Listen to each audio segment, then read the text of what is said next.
Maxwell Pierce stood at the window of his penthouse office, looking down at the busy streets of Manhattan. Being the CEO of Pierce Industries meant he had everything money could buy, but lately, something felt empty. At 45, he had more, billions than he could count, but no one to share it with. His assistant Jennifer knocked on the door, interrupting his thoughts. "Mr. Pierce, the board meeting starts in 5 minutes," she said, holding a stack of papers. "Thank you, Jennifer. I'll head down now." Maxwell straightened his tie and grabbed his phone. Another day. Another meeting about making more money he didn't need. The meeting dragged on as usual, old men in expensive suits talking about profit margins and market expansion. Maxwell's mind wandered until his friend and business partner Thomas nudged him under the table. "Earth to Max," Thomas whispered. "They're waiting for your approval on the merger." Maxwell cleared his throat and nodded. "Yes, proceed with the plans." He didn't need to hear the details. Everything he touched turned to gold anyway.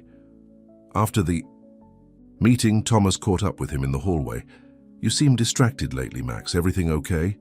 "Just tired of the same old routine," Maxwell admitted. "I think I'll take a walk to clear my head. Cancel my afternoon appointments." Thomas looked worried. "You never cancel appointments. Are you sure you're all right?" Maxwell waved him off and headed for the elevator. He needed to feel normal for a few hours, away from the suffocating world of high finance. The streets were crowded with regular people living regular lives. Maxwell enjoyed being anonymous in his casual clothes, just another face in the crowd. He stopped at a hot dog cart, something he hadn't done in years. That's when he saw them. 2 little boys, maybe 6 or 7 years old, playing hopscotch on the sidewalk. Maxwell almost dropped his hot dog. The boys were identical twins, with familiar green eyes and dark hair. But what shocked him most was their faces. They looked exactly like his childhood photos. A woman's voice called out to them. "Tommy, Danny, time to go home." Maxwell's heart stopped. He knew that voice. When the woman emerged from the nearby shop, he felt like he'd been punched in the gut. It was Sarah Mitchell, his college sweetheart from 15 years ago. She looked different now. Her blonde hair was shorter, and she had a few laugh lines around her eyes, but it was definitely her. The woman he'd let go when his father threatened to disinherit him if he didn't marry someone from their social circle. Sarah gathered the boys, not noticing Maxwell standing there frozen. He watched as she helped them pack up their chalk and backpacks. The boys chatted excitedly about their day at school. "Mom, can we get ice cream?" one of them asked. "Not today, Tommy. We need to get home so I can start dinner before my shift at the hospital." Maxwell's mind raced. The boys looked about 6 or 7. Sarah had disappeared from his life about 7 years ago, right after their bitter breakup. The math wasn't hard to do. He watched them walk away, his heart pounding. Those boys, they had to be his. Why hadn't Sarah told him? His legs felt weak as the reality hit him. He had sons. 2 of them, and they'd been living in the same city all this time. Back in his office, Maxwell couldn't focus. He picked up his phone several times to call his private investigator, but put it down each time. Sarah had kept this from him for a reason. He remembered their last fight, how he'd chosen his inheritance over their love, how his father had threatened to destroy her medical career if she didn't disappear. The sun was setting over the city as Maxwell sat in his office, lost in memories. He thought about all the birthdays he'd missed, the first steps, first words. A wave of anger hit him, not at Sarah, but at himself and his father. He'd let them steal these precious years from him. Thomas found him still sitting there hours later. "Max, your secretary said you've been in here since you got back. What happened on that walk?" Maxwell looked up at his friend, his eyes filled with determination. "I need your help, Thomas. I just found out I have children, twin boys, and I'm going to do whatever it takes to be part of their lives." Thomas sat down heavily in the chair across from Maxwell's desk.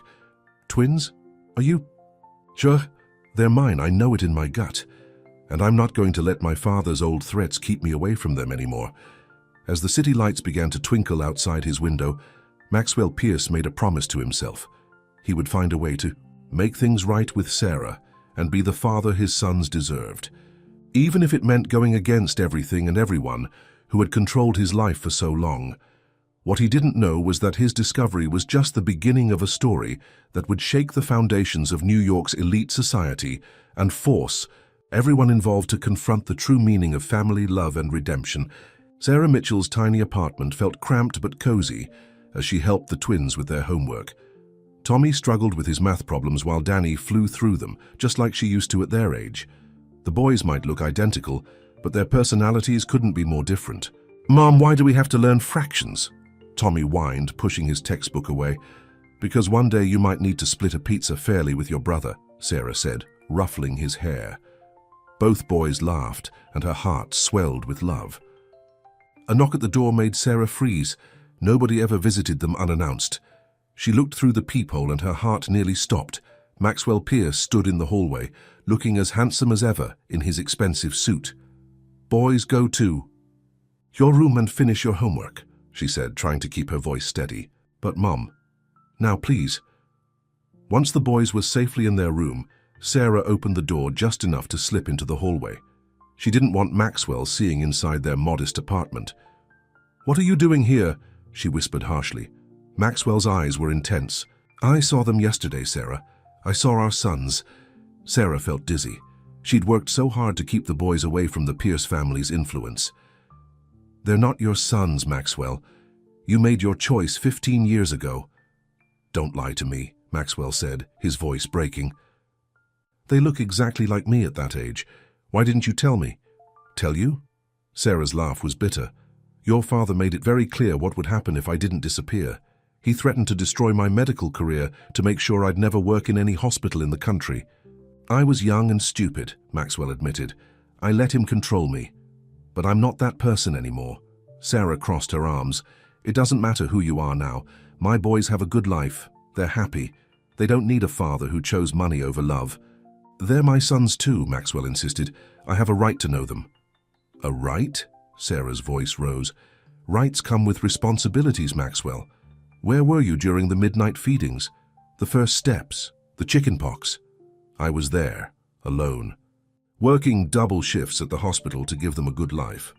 Maxwell leaned against the wall, looking defeated. "I know I can't make up for lost time, but please, Sarah, give me a chance to be part of their lives now."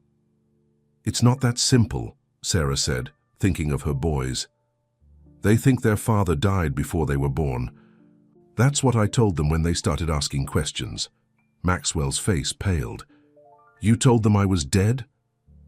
It was easier than explaining that their father chose his trust fund over their mother. Sarah's words were sharp, but her eyes filled with tears.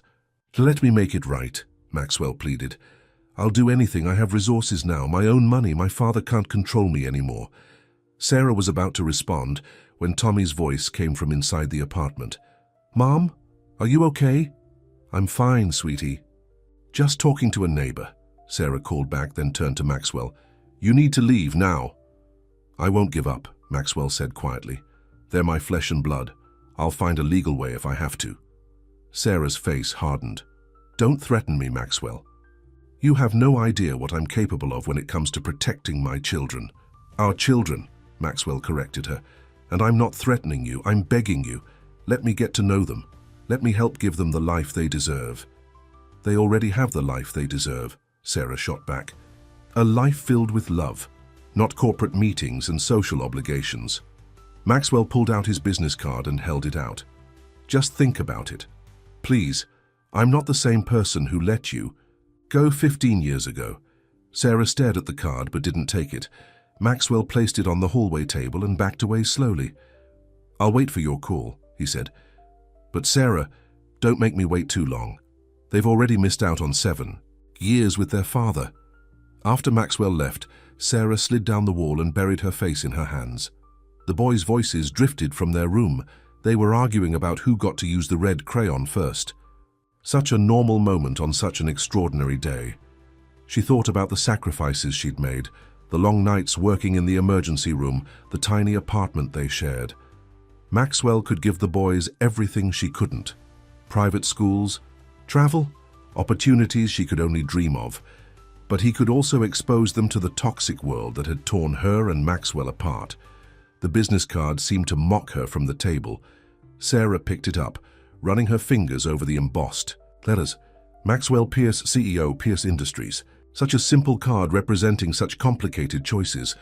Inside the apartment, something crashed, followed by twin voices saying, "Sorry, Mom," in unison.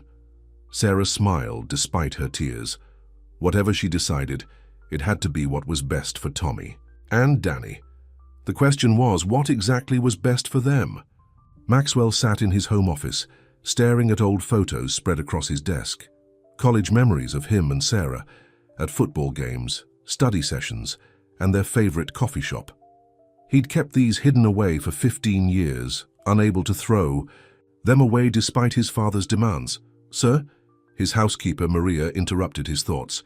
"Mr. Reynolds is here to see you." Thomas Reynolds walked in, carrying a thick folder. "I got what you asked for, Max. Everything about Sarah and the boys for the past 7 years." Maxwell grabbed the folder eagerly. "Tell me everything." Sarah finished medical school while pregnant. She works as an ER doctor at City General, mainly night shifts. Thomas paused. The boys, Thomas and Daniel Mitchell, were born on March 15th. They're in 2nd grade at Washington Elementary. What else? Maxwell leaned forward. She's never been married, lives in a small apartment in Queens, no boyfriend, works extra shifts to make ends meet. Thomas hesitated. "Max, there's something else. Your father's been paying someone to keep tabs on them." Maxwell's fist clenched. "What?" "He's known about the twins all along. He has people making sure Sarah never tries to contact you." The revelation hit Maxwell like a truck. His father had known about his grandchildren and kept them hidden. Just then his phone buzzed. "Speak of the devil. Son, we need to talk." Victor Pierce's voice was cold as ever. "I hear you've been asking questions about Sarah Mitchell." "How long have you known?" Maxwell demanded. "That's not important. What's important is that you stay away from them. Remember our agreement." "I was young and stupid when I made that agreement. Things are different now." Victor's laugh was harsh. "Nothing's different. You're still my son, and Pierce Industries is still our legacy. Don't throw everything away for some woman and her kids." "My kids," Maxwell corrected. "They're my sons. Don't be naive. She'll want money. They all do. Sarah's not like that. She never was." "Then why did she hide them from you?" Victor challenged. "Because you threatened her," Maxwell shouted. "You threatened to destroy her career." Silence filled the line. Finally, Victor spoke slowly. "Come to dinner tonight. We need to discuss this like civilized people." Maxwell knew that tone. His father was planning something. "I'm not coming to dinner. In fact, I'm done letting you control my life." "Don't be hasty, son. Think about the company.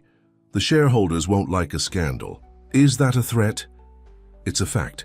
The Pierce name means something. We can't have it dragged through the mud." Maxwell stood up, anger coursing through him. "You know what, Dad? I don't care anymore. Those boys are my sons. I'm going to be part of their lives with or without your approval." He hung up before his father could respond. Thomas watched him with concern. "What are you going to do?" Maxwell grabbed his jacket. "I'm going to see Sarah again, and this time I'm not leaving until she agrees to let me meet my sons." At City General Hospital, Sarah was just starting her shift when a nurse rushed up to her. "Dr. Mitchell, there's someone asking for you in the waiting room. Says it's urgent." Sarah's heart sank when she saw Maxwell. "I'm working." "I know about my father," Maxwell said without preamble. "I know he's been having you watched. Why didn't you tell me?" Sarah pulled him into an empty consultation room. "Lower your voice. I have a reputation here." "Sarah, please. My father knew about the boys all this time. He kept them from me." "Your father made things very clear," Sarah said tiredly. "If I ever contacted you, he'd make sure I never practiced medicine again. I couldn't risk it. The boys needed me to have a career." Maxwell ran his hands through his hair in frustration. "But I had a right to know." "Like I had a right to be loved for who I was, not what social class I came from," Sarah shot back. Their argument was interrupted by Sarah's pager beeping. "I have to go. Emergency trauma coming in." "Wait." Maxwell grabbed her arm gently. "Have dinner with me tomorrow, please. We need to figure this out." Sarah looked at his hand on her arm, then at his pleading face. "The boys have a school play tomorrow night. I can't." Maxwell's face lit up. Can I come, please, Sarah? Even if I have to sit in the back, I just want to see them. Sarah saw the longing in his eyes, remembered feeling it herself, watching the boys take their first steps, say their first words. 8 o'clock, she said finally. Washington Elementary, but you sit in the back and you don't approach them. Thank you. Maxwell's smile was genuine. You won't regret this. As Sarah rushed off to handle her emergency, she already wondered if she'd made a huge mistake. But seeing the joy in Maxwell's eyes had awakened something she'd thought was long dead hope. Back in his car, Maxwell made another call. Thomas, I need you to clear my schedule for tomorrow night and find out everything you can about Victor Pierce's involvement in Sarah's life these past 7 years. Every threat, every person he paid to watch them, everything. He started the car, feeling more alive than he had in years. Tomorrow night he'd see his sons perform in their school play. It wasn't much, but it was a start, and this time he wouldn't let his father or anyone else stand in his way. Washington Elementary's auditorium buzzed with excitement as parents filled the seats. Sarah helped Tommy adjust his tree costume, while Danny practiced his lines as the main character in The Giving Tree. Remember your cue, sweetie, Sarah said, straightening Tommy's branches. Mom, I'm just a tree. I don't even have lines, Tommy complained. You're the most important tree in the forest, Sarah assured him, kissing his forehead. As she walked to her seat, Sarah scanned the back rows. Maxwell was there, just as they'd agreed, wearing a casual sweater instead of his usual. Sweet? Their eyes met briefly before she looked away. The lights dimmed and the play began. Danny stepped onto the stage, confident and bright. Sarah's heart swelled with pride. From the corner of her eye, she saw Maxwell lean forward, drinking in every moment. Halfway through the performance, Sarah noticed a commotion at the back of the auditorium. Her blood ran cold when she saw Victor Pierce walk in, followed by 2 men in dark suits. Maxwell noticed too. He stood up quickly, intercepting his father before he could move closer to the stage. What are you doing here? Maxwell whispered angrily. Making sure you don't do anything foolish, Victor replied, his voice low but threatening. Those boys are not part of our world. They're my sons. Their argument was drawing attention. Sarah's hands trembled in her lap. On stage, Danny was giving his big speech about generosity and love, unaware of the drama unfolding in the audience. Victor grabbed Maxwell's arm. We're leaving now. No. Maxwell yanked his arm away. I'm staying to watch my sons perform. Think carefully about what you're doing, Victor warned. Remember who controls the voting shares of Pierce Industries. Is that all you care about? The company? Maxwell's voice rose slightly. These are your grandchildren. A teacher approached them. Gentlemen, please, there's a performance in progress.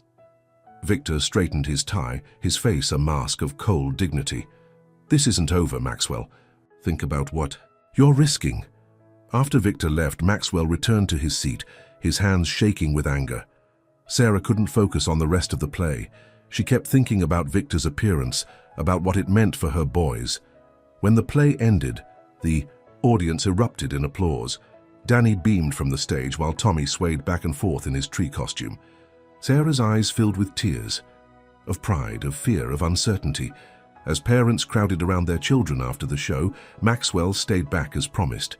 But Sarah saw the pain in his eyes as he watched other fathers hug their kids. Mom, did you see me?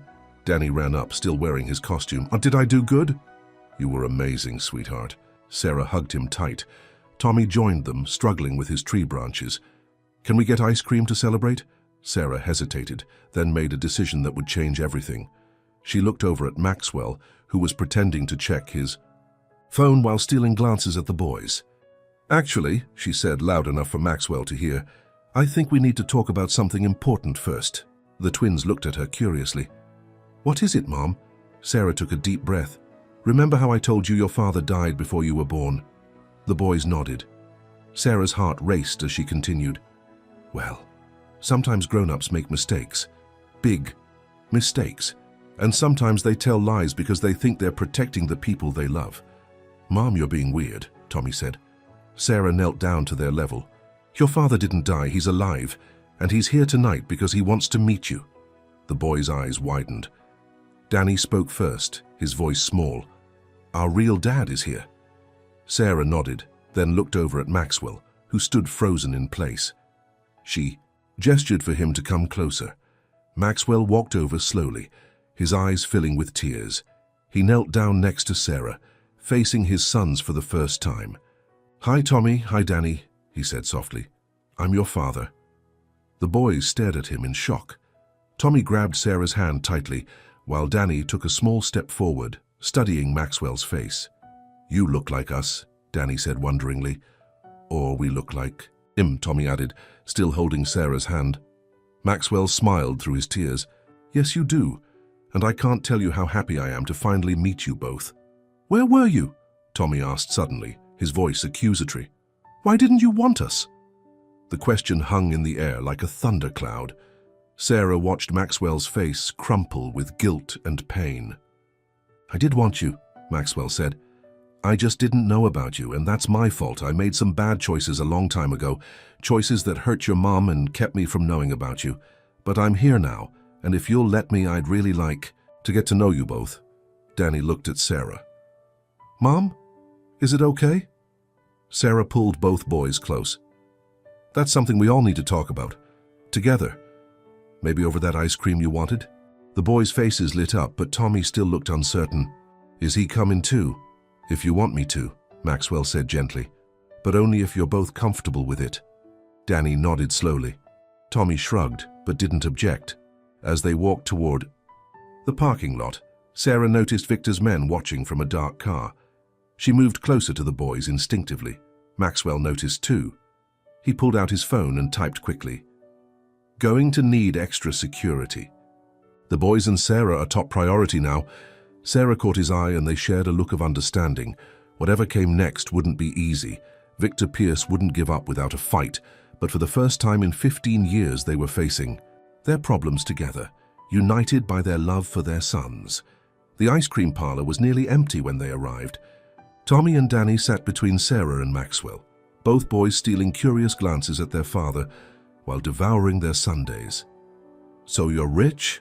Tommy asked suddenly, chocolate sauce dripping down his chin. "Tommy!" Sarah scolded. But Maxwell laughed. "Yes, I am," he answered honestly, "but that's not what's important right now." Danny looked thoughtful. "Do you have a big house?" "I do," Maxwell said, "with a pool and a game room that nobody ever uses." The boy's eyes lit up at the mention of a pool, but Sarah felt uneasy.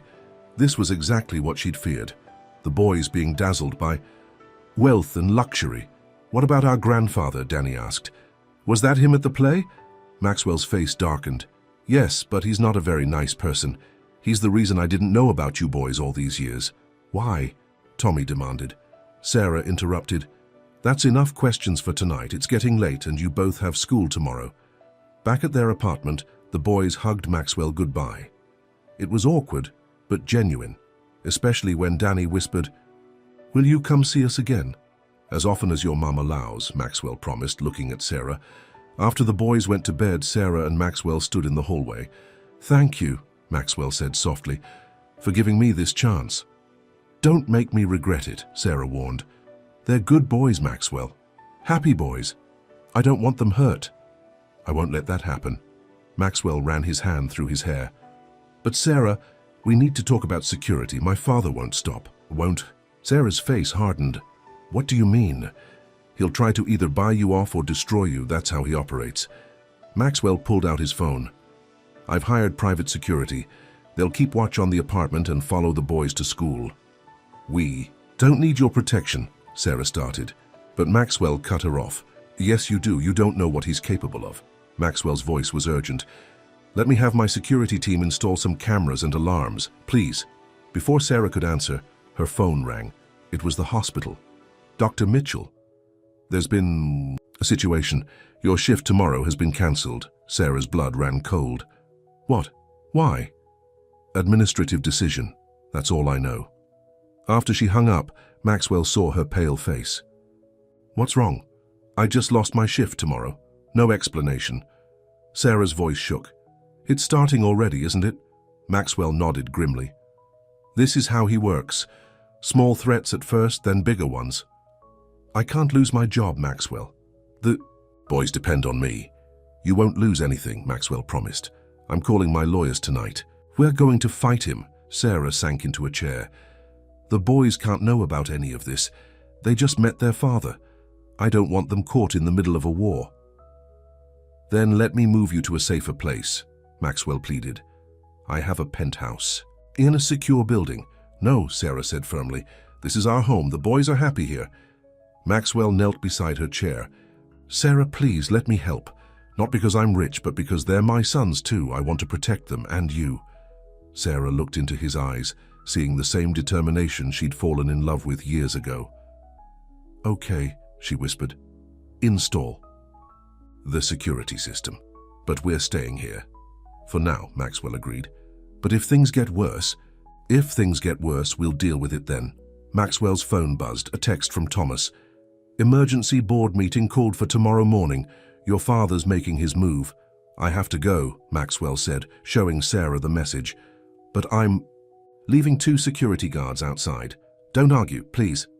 After he left, Sarah checked on the boys. They were sleeping peacefully, unaware of the storm gathering around them. Tommy clutched his old teddy bear while Danny had kicked off his covers as usual. Sarah tucked them both in, her heart aching. In his car, Maxwell made calls to his lawyers and trusted board members. He wasn't going to let his father destroy his chance at happiness again. Not this time. At the Pierce mansion, Victor sat in his study, looking at photos of the twins his investigators had taken over the years. He picked up his phone. It's time, he said to someone. Release the story to the press. Make sure it emphasizes how Maxwell Pierce abandoned his pregnant girlfriend and hid the existence of his sons. Add something about possible corporate fraud to cover up child support. He hung up, smiling coldly. By morning, the scandal would break. Maxwell would have no choice but to fall in line to protect the company's reputation. Victor had built Pierce Industries from nothing. He wasn't about to let some woman and her kids destroy his legacy. What Victor didn't know was that his phone call had been recorded.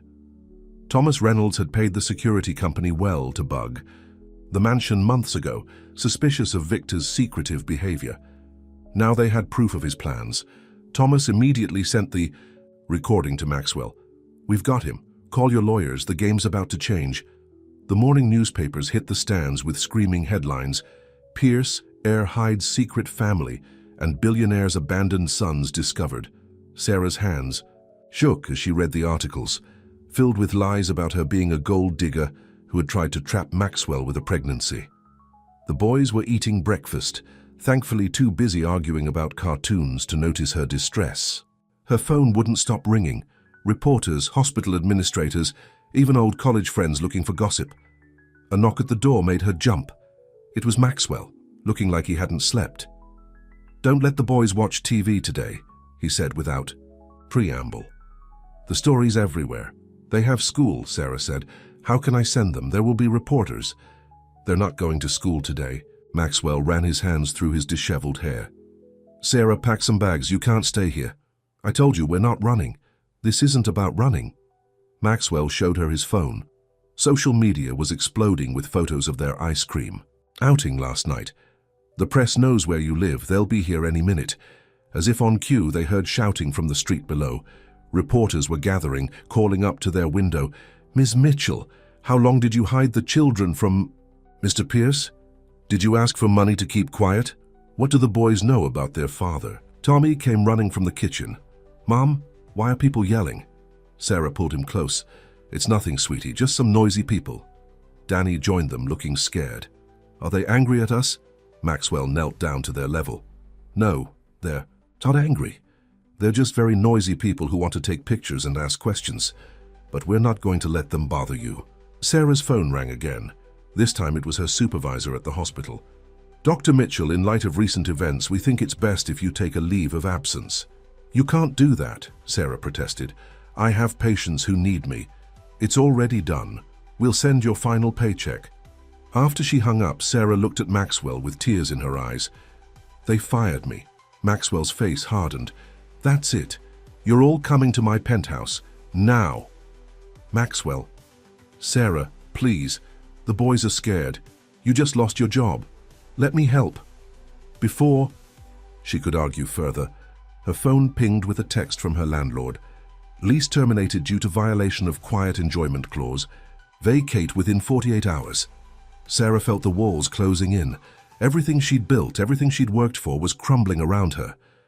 "Boys," she said quietly, "go pack some clothes and your favorite toys. We're going to stay at your father's house for a little while." While the twins packed, Maxwell made calls.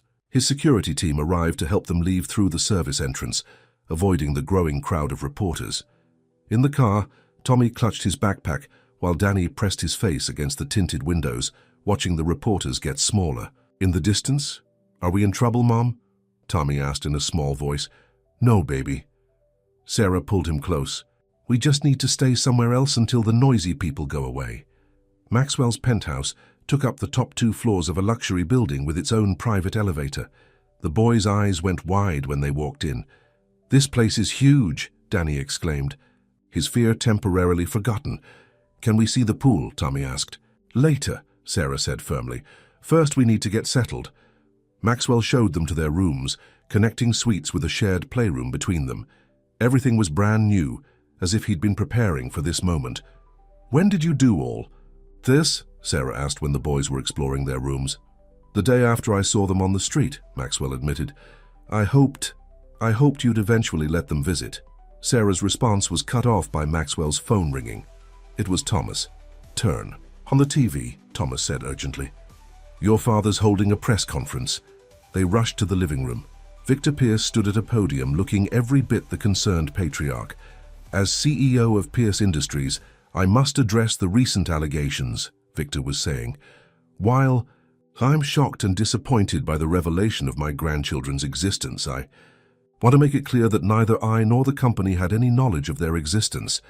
We are launching a full investigation into any possible financial misconduct related to hiding these children. He's trying to make it look like I embezzled money to pay you off," Maxwell said through gritted teeth. "But that's ridiculous," Sarah protested. "I never took a penny from you." "The truth doesn't matter to him. He's trying to force my hand." Maxwell turned to Thomas on the phone. "Release the recording." "Are you sure?" Thomas asked. "Once we do, there's no going back. Do it. Let everyone hear exactly who Victor Pierce really is." Sarah touched his arm. "What recording?" "Evidence that my father knew about the boys all along, that he threatened you, paid people to watch you, and is now trying to destroy both our reputations." Maxwell covered her hand with his. "It's time everyone knew the truth." In their new playroom, Tommy and Danny were already lost in their own world, arranging their toys in the massive space. Their innocent laughter floated through the penthouse, a reminder of what really mattered. Sarah watched them, then looked at Maxwell. "Okay," she said softly. "Let's fight back, but we do it smart and we do it together." Maxwell squeezed her hand, and for a moment, they were back in college, facing the world as a team. But this time, they had so much more to fight for. The recording of Victor Pierce's phone call spread across the internet like wildfire. News channels played it on repeat. The powerful CEO plotting to destroy his own son's family, admitting to years of surveillance and threats. Maxwell watched the coverage from his home office, while Sarah helped the boys settle into their new rooms. The door burst open and Thomas rushed in, looking worried. "The board wants an emergency meeting, now." "They can wait," Maxwell said, hearing the boys laugh in the next room. "No, they can't." Thomas lowered his voice.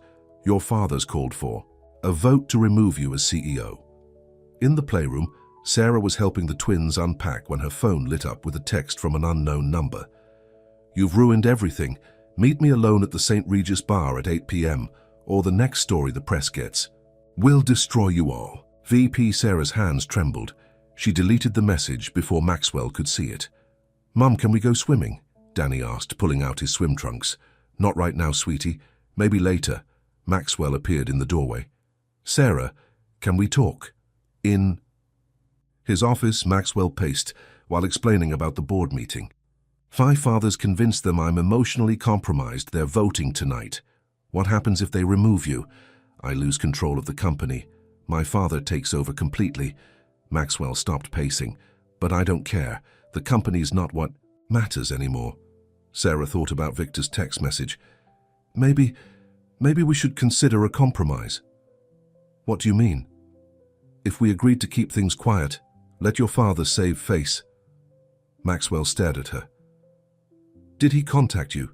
Sarah's Silence was answer enough. "Show me," Maxwell demanded. Sarah pulled up the deleted message. Maxwell's face darkened as he read it. "You're not meeting him.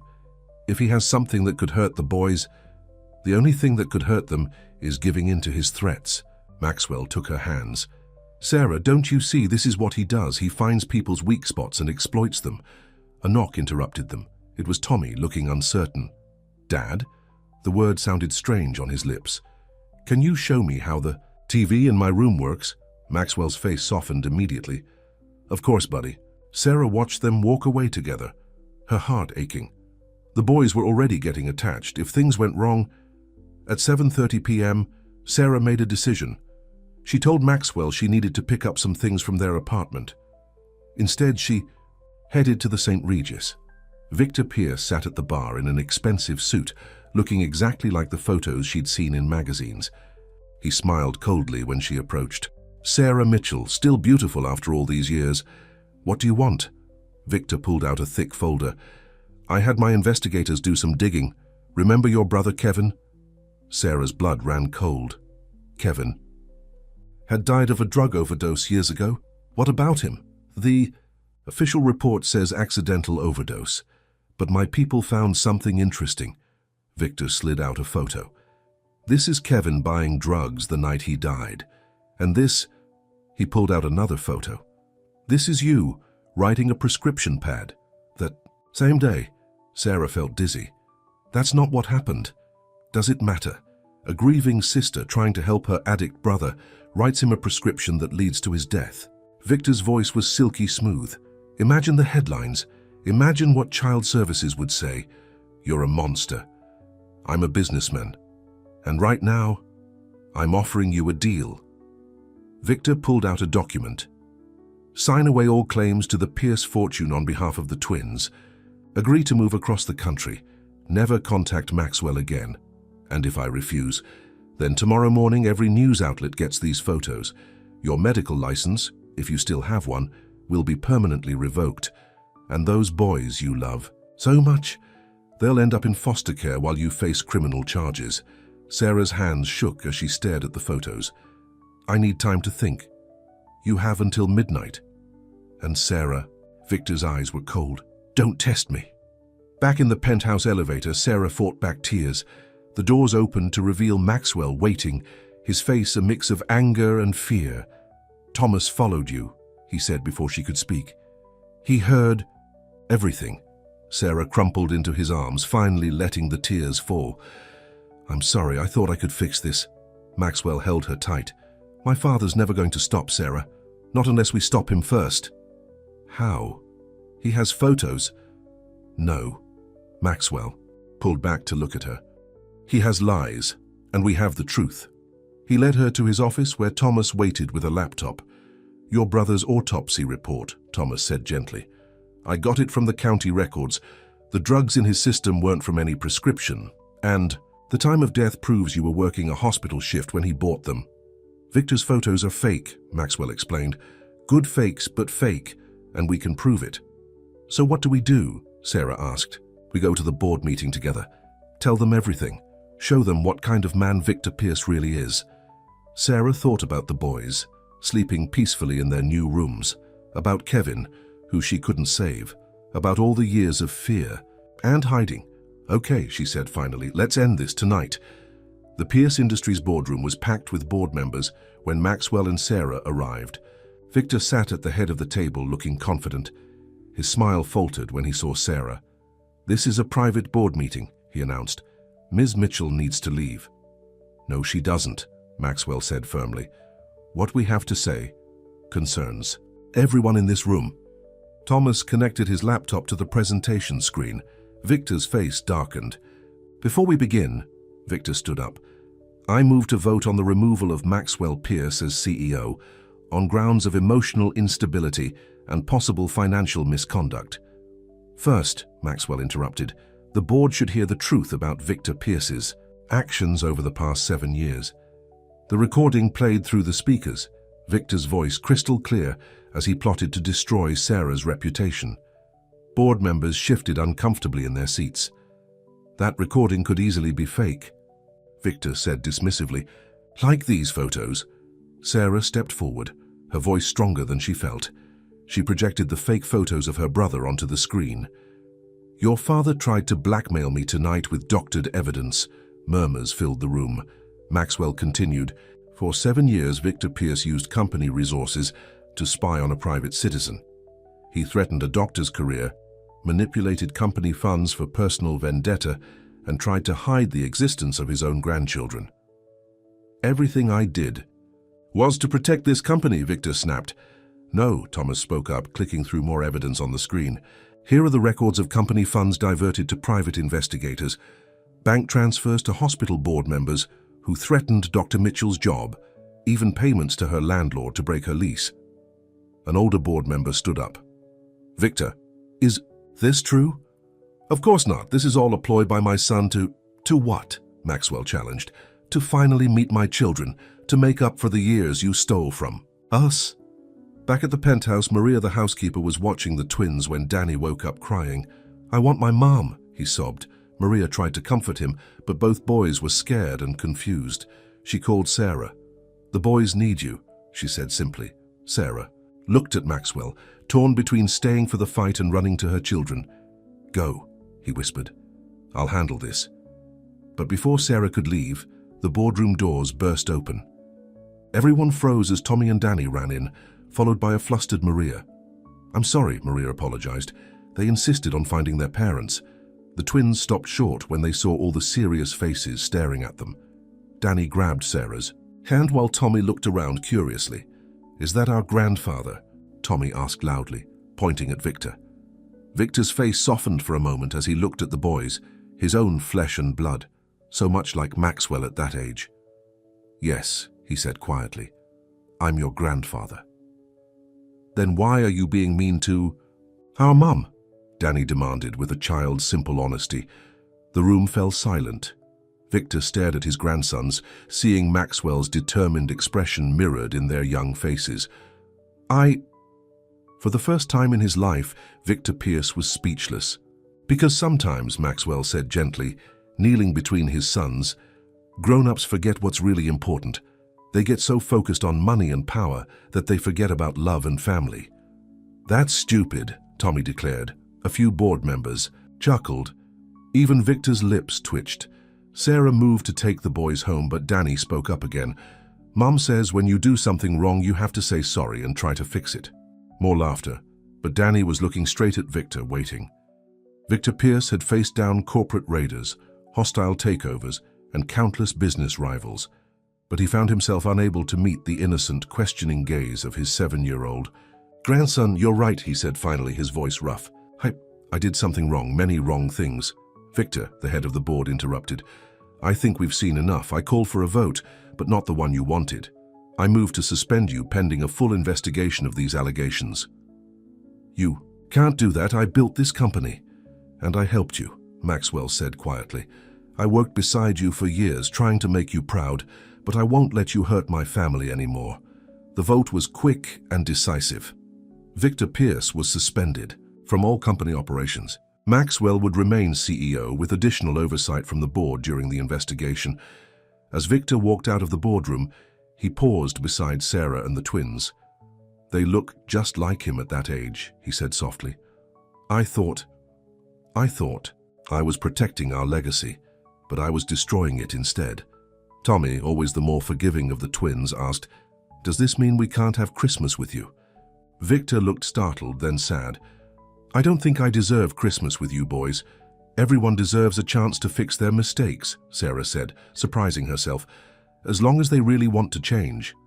Maxwell joined them, putting his arms around his sons. The choice is yours, Dad. But if you want to be part of their lives, it has to be as a grandfather who loves them, not a businessman protecting his empire. Victor looked at his son, then at his grandsons, and finally at Sarah. For the first time, they saw something crack in his cold exterior. I'd like that chance, he said quietly, if you'll give it to me. Danny yawned loudly, breaking the tension. Everyone laughed.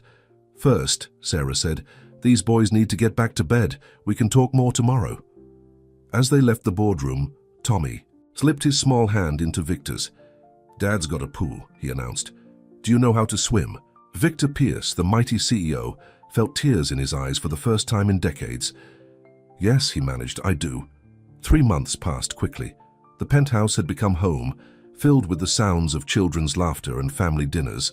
Sarah's job at the hospital was reinstated with a formal apology, though she'd chosen to switch to day shifts to spend more time with the boys.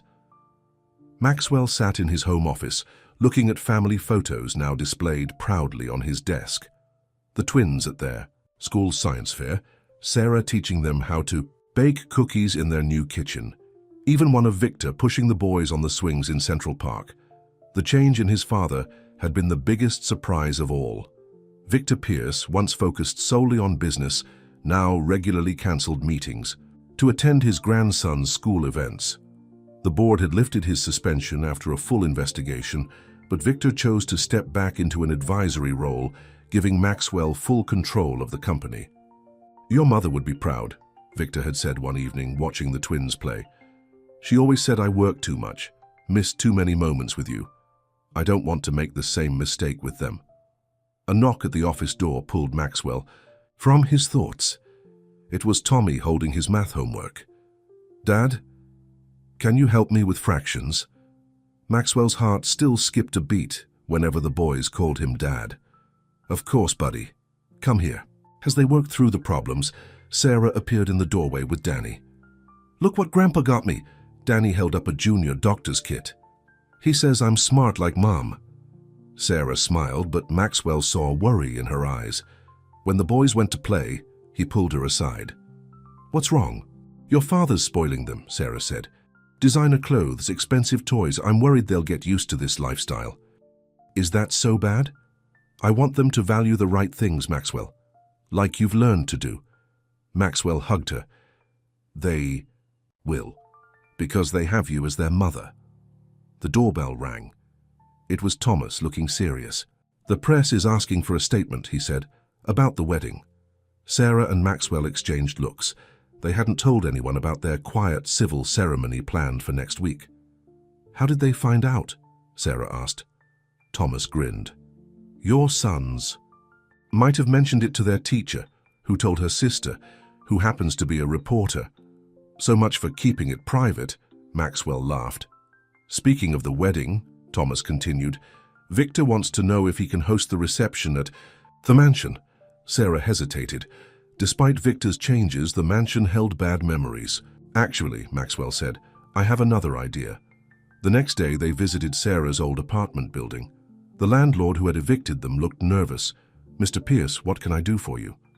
"I want to buy the building," Maxwell said simply. Sarah stared at him. "What?"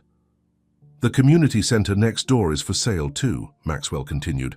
"I thought we could combine them, create a free medical clinic, with the best ER doctor I know in charge."